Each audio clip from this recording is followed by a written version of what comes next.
Assalamualaikum warahmatullahi wabarakatuh. Waalaikumsalam. Ini abis tawasulan bersama Nur Yaman. Ini sekitaran jam setengah 12 malam. Belum Jumat lagi. Enak banget. Belum Jumat.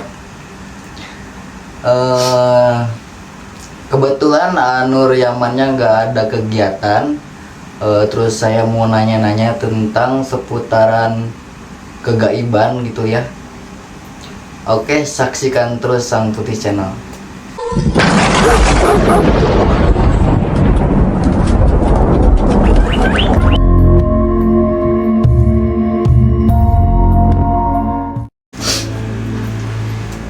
Gini ya, saya mau nanya.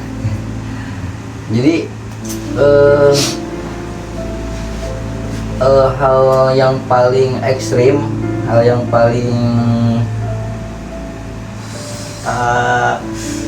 jalani selama auron atau tirakat yang Dari paling mulai. serem itu apa Yang itu? paling sakit ya. Yang Ya. pernah dialamin setelah auron itu. Ya memang sih ya, perjalanan saya urusan mistik ya, mistik apa mistis gitu ya, memang sangat lama sekali gitu. Dari dulu, dari kecil, dari umur 9 tahun. Cuma kalau umur 9 tahun kan terjadi begitu saja. Jadi saya kayak ada yang bawa gitu ke alam gaib. Tapi setelah itu memang dari umur 9 tahun, 10 tahun sampai pokoknya sampai saya masuk ke SMP ya. Itu dari semenjak kejadian itu memang saya sering sekali puasa sunnah. Allah alam jadi apa? Jadi merasa nikmat gitu ya. Tapi kalau pertanyaan yang tadi itu yang paling sakit yang saya jalani, waktu itu saya pernah tirakat sampai 121 hari. 121 hari? Ya, Waduh, 120. Luar biasa itu berarti sahabat. berapa bulan tuh? 4 bulan ya? Ya, lumayan 121 hari itu sahur dan bukanya tidak makan nasi. Nah setelah itu udah selesai nih, udah puasa 121 hari, apa yang rasakan setelah itu? yang alami. Awalnya gini ya, kalau itu kenapa sih saya melakukan puasa 121 hari itu? Jadi karena proses-proses saya itu memang cari ilmu ini, cari ilmu itu ya. Jadi di kampung, jadi saya melakukan hal-hal yang memang tidak disukai oleh pihak-pihak yang lain lah. Namanya juga anak muda ya, waktu saya masih bujangan. Makanya saya tahu banget perjalanan-perjalanan seperti itu. Sehingga waktu itu saya dihujat, dihina gitu ya. Kalau Caci saya, maki dulu ya. iya, kalau saya itu memiliki ilmu yang yang tidak bermanfaat katanya gitu. Nah dari situ saya pergi dari kampung, saya melakukan puasa 121 hari itu. Dan yang saya rasakan setelah puasa 121 hari, hati saya merasa terbuka gitu, kayak kan memang dari umur 9 tahun saya melihat kegaiban, tetapi setelah saya puasa 121 hari, tetapi di situ karena saya sudah mengalami hal-hal kayak suka ada yang datang ya menyerupai wali segala macam. Tetapi kok waktu dulu itu saya sering kali dihujat orang. Terus saya juga melakukan hal yang memang mungkin menurut mereka tidak suka gitu ya. Jadi saya meminta kepada Allah Subhanahu wa taala, minta ilmu yang bermanfaat gitu. Nah dari situ yang saya rasakan setelah puasa 121 hari, itu yang dulu datang kepada saya itu kayak menyerupai wali gitu ya. Ternyata itu bukan wali. Berarti ditipu daya tuh ya. Iya, jadi kayak Bangsa jin. iya bangsa jin, kayak manipulasi. Gitu. Saya dimanipulasi oleh jin-jin tersebut gitu. Itu yang paling, pokoknya tirakat yang paling sakit yang saya rasakan. pokoknya banyak sekali lah yang saya alami. Kayak mati suri ya, mati suri 21 hari. 21 hari. Iya, 21 hari. Tapi yang saya rasakan di alam gaib cuma sebentar. Cuman sebentar, jadi gimana itu? Ya jadi apa ya? Jadi kalau menurut pendapat saya, kita 3 langkah di sana nih. 3 langkah di sana.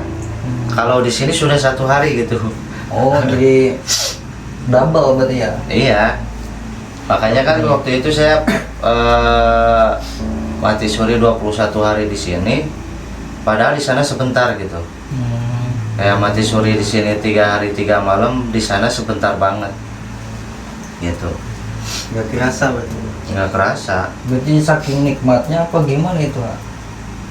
Pokoknya kalau di alam sana itu betah banget pokoknya. betah banget.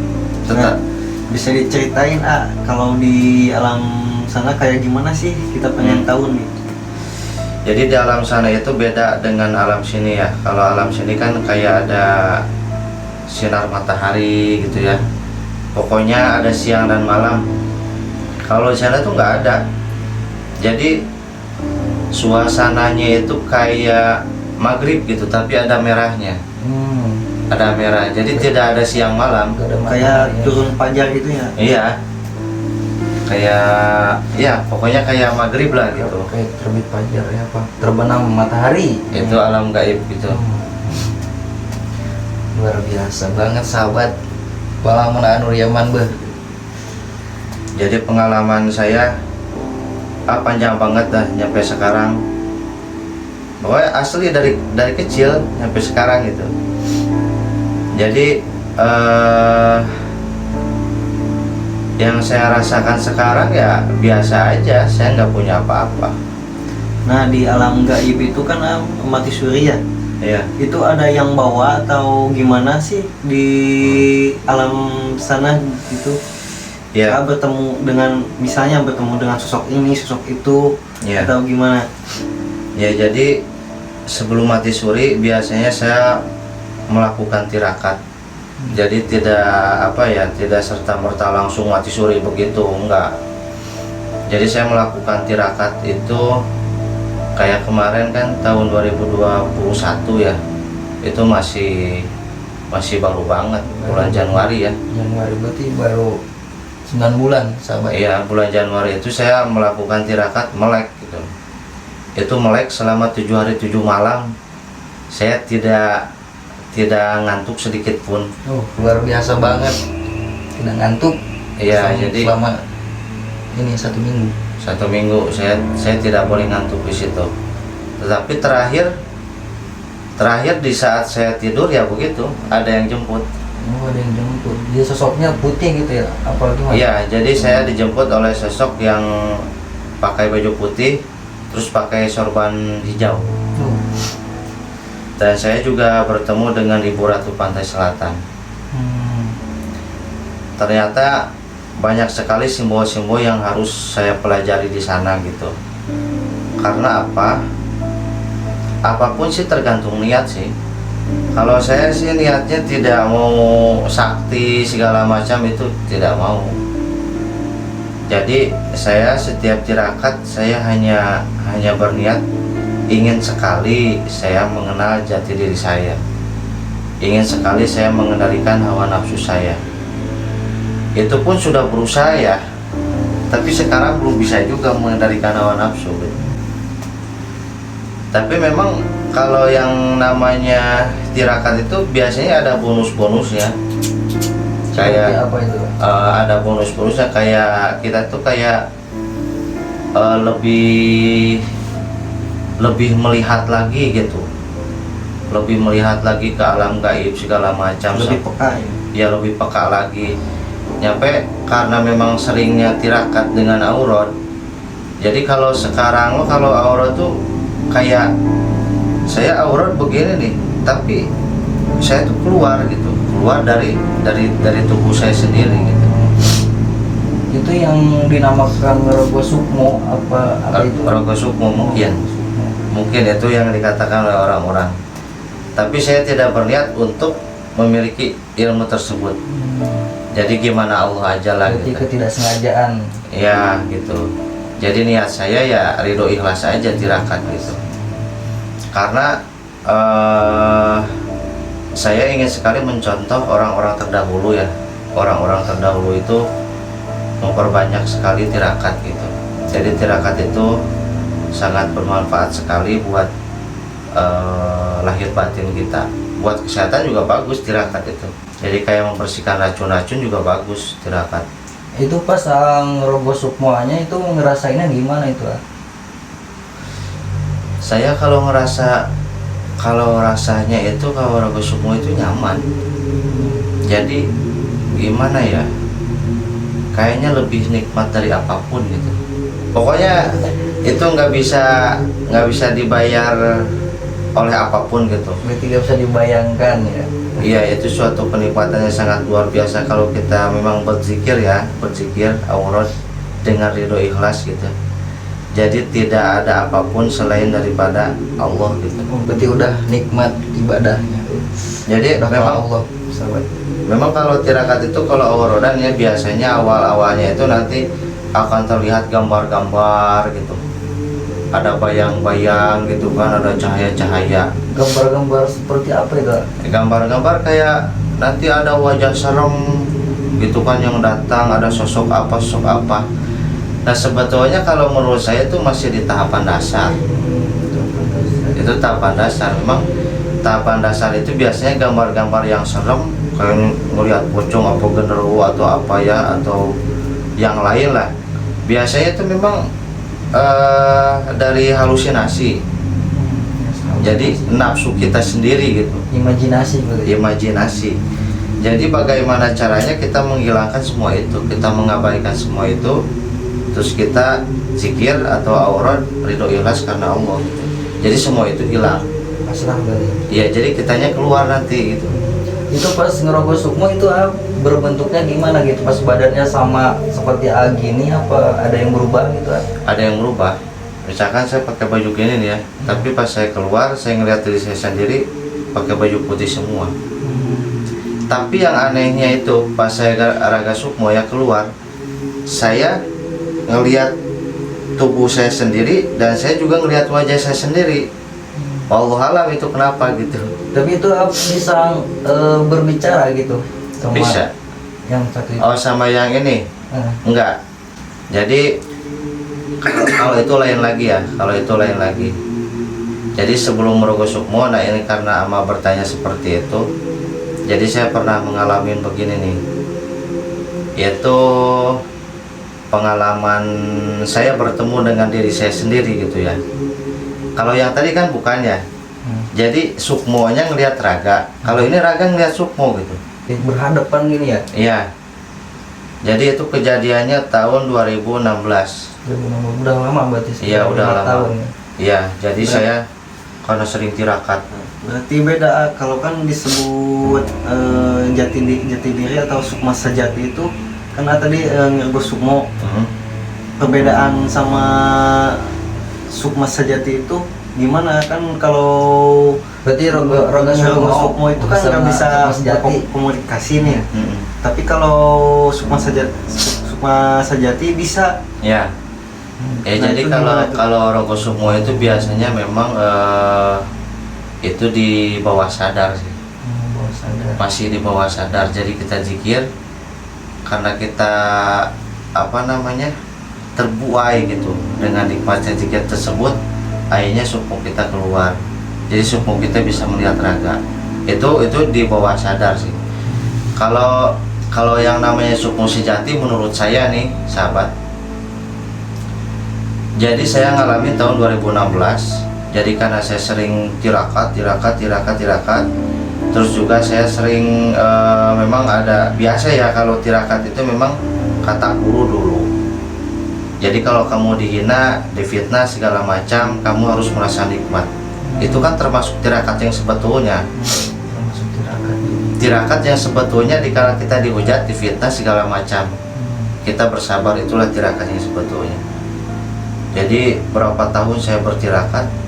Nah pas tahun 2016 itu kejadiannya malam Selasa, bukan di malam kelahiran saya. Kalau kelahiran saya kan malam Jumat.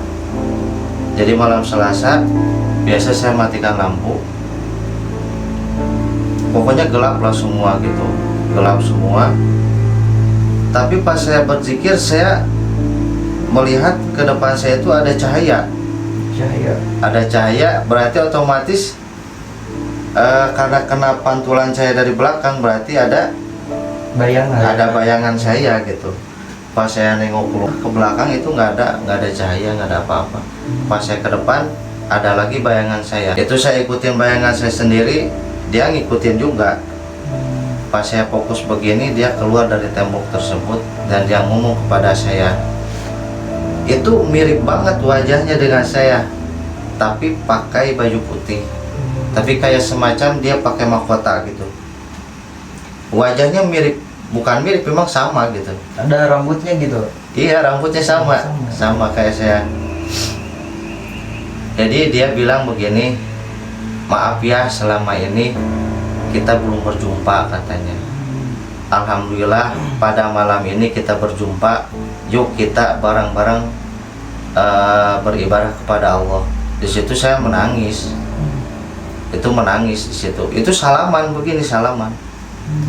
Tapi badannya harum gitu. Pas sosok tersebut yang mirip dengan saya itu keluar, itu harum banget. Tapi saya mengartikan semua itu memang itu jati diri ya, sukma sejati. Jadi sukma sejati itu ya, sifatnya memang lemah lembut, menyukai keindahan dan akhlaknya luar biasa. Yang seharusnya memang itu yang jadi pemimpin di dalam diri kita ini gitu. Kan selama ini kan kalau saya dari dulu kan dipimpin oleh hawa nafsu gitu kan. Jadi kalau kita sering tirakat, sering bangun malam segala macam, yang pada akhirnya kita akan dipertemukan dengan diri kita sendiri, dengan jati diri kita sendiri. Kan suka ada kan yang ngomong, saya mau cari jati diri saya kerja, itu bukan. Kalau itu bukan, itu suka banyak yang gitu benar. Iya, Jati diri cari jati diri itu kita merantau kemana segala macam gitu ya. Ya saya merantau kemana-mana, tetapi yang saya alami ya jati diri kita yang asli yaitu. Jadi proses menemukan jati diri itu lebih cepat dikala kita memang banyak sekali melakukan tirakat-tirakat. Terus juga yang paling utama ya, di saat kita mengalami hal-hal yang sakit di dalam hidup kita ini, kayak banyak kekurangan gitu ya, terus dihina, dicemooh, difitnah segala macam. Asal kita mau bersabar aja. Menurut saya sih sabar itu nggak ada batasnya, ya kan? Suka ada yang bilang Ada yang bilang itu kalau ada batas sabar juga, itu ada katanya. batasnya. Ya kan ada di suratnya, itu surat Al-Asr, wal asri innal insana lafi khusrin illal ladzina amanu wa amilus solihati wa tawassaw bil haqqi wa tawassaw bis sabri. Wa tawassaw bis sabri itu jadi menetapkan kesabaran gitu. Jadi kalau menetapkan kesabaran berarti jangan pernah berubah. Kita harus selalu sabar gitu. Berarti kalau sabar ada batasnya meninggal apa dia? Apa gimana? Enggak, kalau sabar ada batasnya berarti nafsu dong. Oh nafsu. Oh iya benar. Itu kan dalil setan gitu. Setan. Dalil apa? Memang di setiap manusia kan ada setannya. Setan itu bukan sosok tapi sifat. Memang dikala kita kalau sudah banyak sekali ujian cobaan ya, itu memang sebagai seorang muslim memang diwajibkan kita tirakat. Jadi untuk untuk mengendalikan hal tersebut. Jadi jangan sampai ada ucapan-ucapan seperti itu. Sabar mah ada batasnya kan gitu kan. Gitu kan. Pokoknya itulah yang paling penting gitu. Kita ini harus selalu bersabar gitu. Ridho ikhlas gitu. Terus itu yang di belakang itu ada lukisan. Buat lukisan siapa itu? Ini Ibu Ratu Pantai Selatan. Ibu Ratu Pantai Selatan. Ya. Jadi kenapa saya ada ini ya, ada lukisan beliau Ibu Ratu Pantai Selatan? Karena saya pernah bertemu dengan beliau. Bertemu ya. Jadi bukan mimpi, bukan mimpi, bukan apa, memang saya pernah berangkat ke Pelabuhan Ratu, tapi adalah di tempat rahasia gitu. Saya bertemu dengan beliau. Di situ asli beliau itu sosok ratu yang sangat solehah sekali. Katanya si Ibu Ratu itu, Ibu Ratu Pantai Selatan itu apa yang diketahui oleh masyarakat lagi itu buruk gitu. Kayak gimana itu? Kalau itu mah, kalau pendapat saya fitnah. Fitnah. Ya jadi memang yang fitnah Ibu Ratu Pantai Selatan, yang memfitnah Nyi Roro Kidul ya. Jadi beda ya. Nyi Roro Kidul dengan Ratu Pantai Selatan itu beda. Jadi yang memfitnah itu Blorong. Blorong. Ya, jadi Blorong itu menjelek-jelekan Ibu Ratu Pantai Selatan. Makanya kan Ibu Ratu Pantai Selatan ngomong begini sama saya, lihat, kamu coba lihat, ibu pakai baju hijau kan? Iya, saya bilang. Kata beliau, baju hijau itu simbol daripada empedu. Empedu. Jadi empedu itu pahit. Ya, bener, empedu itu pahit. ya jadi itulah yang namanya kehidupan itu, kata Ibu Ratu, sangat pahit. Berarti yang caci maki itu dipitnah itu kan dia. Ya, tetapi warna hijau itu kan indah ya. Indah ya, betul. Ya, itu indah, warna hijau itu tetap di dalam kepahitan itu kita harus menikmati semua itu. Jadi saya belajar dari Ibu Ratu Pantai Selatan itu sangat luar biasa sekali.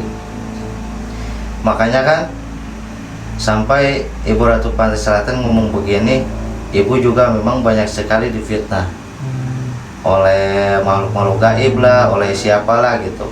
Jadi Ibu Ratu Pantai Selatan, bahkan Nyi Roro Kidul, kesabarannya sangat luar biasa. Sangat luar biasa. Itu yang selalu saya pelajari dari beliau. Terus katanya kalau orang Bandung itu kalau main ke Pelabuhan Ratu itu suka ada kejadian apa gitu, tenggelam. Kalau orang Bandung apa itu, jadi Bukan, gimana itu? intinya bukan orang Bandung, tapi kalau main ke pantai kan ada istilah, jangan pakai baju hijau takutnya celaka. ya. Nah, itu Iya. benar nggak sih kalau gitu? Kalau Iya. masalah ke pantai pakai baju hijau timbul hal yang aneh atau gimana lah? Ya, sebetulnya kejadian itu tidak sering. Jadi kejadiannya mungkin 1 kali 2 kali ya. Jadi akhirnya diviralkan. Tetapi menurut saya itu termasuk fitnah. Fitnah juga gitu. Karena begini ya, kalau saya lihat si Blorong itu dia tidak bisa masuk ke air laut. Jadi gimana itu tidak bisa masuk? Ya, jadi tidak bisa masuk ke air laut. Jadi singgasananya itu bukan di lautan, bukan. Di darat. Tapi di daratan. Di darat. Sehingga kalau misalkan dia mau mencelakai orang gampang kan gitu. Mungkin. Jadi memang fitnah juga gitu. Ya contoh lah beginilah, Blorong itu kan negatif ya. Coba begini sahabat, kalau misalkan sahabat terkena energi yang negatif, mandi aja pakai air garam. Air yang di laut itu? Ya, air di laut lebih bagus. Kalau di rumah pakai air hangat, pakai air garam juga, pakai garam gitu. Garamnya yang gimana? Bebas? Bebas, apa-apa. Itu bisa netral. Di situ, makanya kan saya sering dengar ya, Blorong itu di laut. Kalau saya lihat Blorong itu di darat. Dia tidak bisa kena ke air laut. Takut ya? Takut ya. Takut kebakar apa gimana itu? Iya, memang kebakar. Berarti negatif ya? Iya. Jadi kan filosofi dari air laut juga sangat luar biasa sekali. Nah, begini yang saya pelajari, kata Ibu Ratu, manusia itu harus seperti air sungai, rasanya gitu kan. Air sungai terus mengalir, tidak pernah kembali. Harusnya seperti itu. Untuk menemukan jati diri harus seperti itu. Jadi kita harus seperti air sungai mengalir. Lihat, coba air sungai ada yang kencing kan, ada yang berak, terus juga ada yang buang sampah, terus juga nyampe kotor, bau segala macam. Mereka terus mengalir sampai ke laut kan. Tetap tenang dan sabar. Iya, tapi setelah di laut itu nggak ada yang kotor, nggak ada yang bau. Semua sejati sama, asin semua gitu. Ya itulah filosofi yang sangat luar biasa sekali. Jadi itu prinsip yang harus kita pakai. Jadi kalau kita misalkan ada itikat baik, terus aja jalan, walaupun nanti di perjalanan kita seperti air tadi ya, ada yang mengencingi atau ada yang memfitnah, menghujat segala macam, terus aja jalan, jangan pernah menyerah. Itu yang namanya prinsip ksatria. Prinsip kesatria. Jadi kalau di pewayangan mah Bima gitu. Kata Bima, aku tidak mau kembali ke awal, ke ucapan awal, karena aku takut copot keimanan dan ketakwaanku. Jadi terus aja berjalan gitu. Luar biasa begini. Sekarang mau nanya kan, saya ikut melek sama A 1 minggu. Iya. Nah, pas saya sekitar setengah 1 malam lah, udah sholat tawasul, maksa kan ngantuk banget nih, udah setelah 1 minggu. Saya lihat itu tuh gambar Bapak Soekarno, ada Arabnya semua, kecil. Iya. Itu saya nggak bisa. Jadi ngelihat lukisan itu jadi Arab semua ya. Jadi ini sahabat lukisannya yang dimaksud Kang Pulo. Tuh. Bapak Soekarno-nya kan Kang Pulo Itu surat tuh deketan gitu itu. itu keluarga Bapak Soekarno dan Bapak Soekarno. Nah ini sahabat, saya keanehan lihat lukisan ini nih. Ini waktu saya melek Arab semua, kecil-kecil warna merah. Nah sekarang mau nanya sama Anwar itu gimana? Apa sih? Apa yang dimaksud dengan lukisan itu muncul bacaan-bacaan Arab? Ya.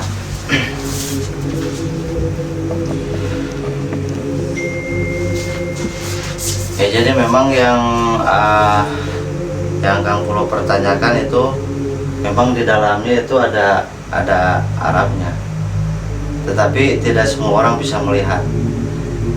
Jadi itu adalah suatu contoh ya, suatu contoh. Kalau misalkan kita tirakat dengan itikat baik, kan saya mengajarkan Kang Pulo silakan tirakat, tetapi jangan ada niat-niat yang lain gitu kan. Niat-niat yang lain tuh seperti ini, kan ada khasiat gitu ya. Kalau tirakat begini nanti khasiatnya begini nggak usah. Jadi itu suatu contoh. Jadi kalau Kang Pulo nanti tirakat ridho ikhlas karena Allah, nanti akan diperlihatkan hal-hal yang positif. Itu kan yang positif itu yang tadi dilihat itu. Memang maksudnya lukisan ini timbul bacaan seperti lapar itu gimana? Apakah ada maksud yang ingin beliau sampaikan pada saya, atau memberi amalan-amalan gimana? Iya. Jadi sebetulnya itu amalan yang dibaca oleh Kang Pulo sendiri, tetapi itu maknanya gitu. Jadi maknanya insya Allah nanti saya buka. Jadi Kang Pulo ini sama Ama ini memang suka ikut saya, karena Ama ini juga memang ini juga kameramen saya. Jadi sambil belajar sama-sama. Apalagi Kang Pulo ini dari Garut jauh-jauh. Jadi untuk mengembangkan Sang Putih Channel. Oke sahabat, mohon maaf bila ada kata-kata yang kurang berkenan di hati sahabat, mohon dimaafkan ya. Kalau ada kesalahan atau gimana mohon dibenarkan ya. Kata-kata yang menyinggung sahabat, Mohon dikritik di kolom komentar ya.